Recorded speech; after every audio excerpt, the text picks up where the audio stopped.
Pipit lang. Sorry tayo mga sa idin kasi nga guys. Wala tayo madalang kamay. Ayos na to.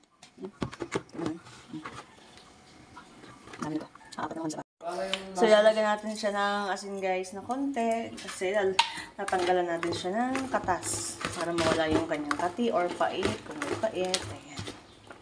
Pipigain lang natin. Ayan. Ayan yung ating mga napiga na. Ayan.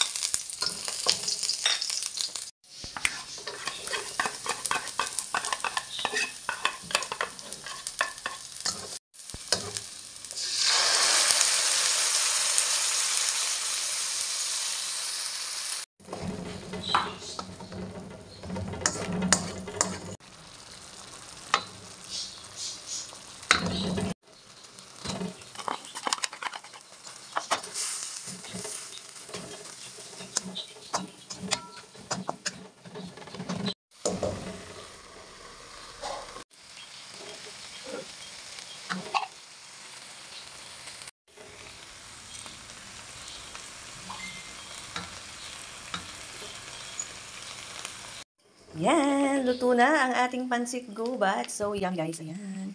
So, yummy.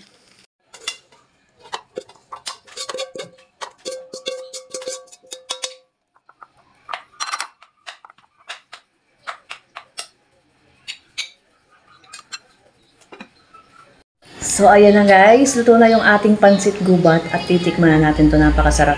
Mas masarap to lalo sa bahaw guys. Tapos kamay tayo.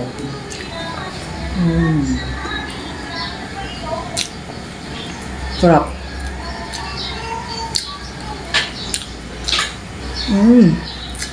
Lalo pag kayo nasa tabing dagat, napakasarap ito.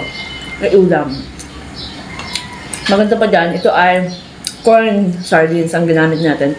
So, combination siya ng corned beef at sardines. Kaya mas masarap. Tapos, spicy pa siya. Sarap. Sarap ito sa bahaw.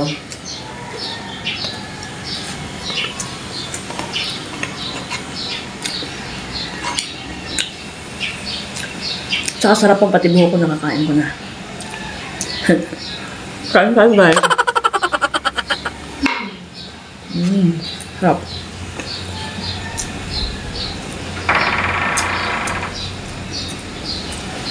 Ayan, sa mga hindi pa nakaka-follow sa aming page, Aklan Vlogs, ayan. Kung gusto niyo mga tipid ulam, share tayo. Tipid ulam ideas, ayan, follow niyo po ang Aklan Vlogs. So, thank you for watching.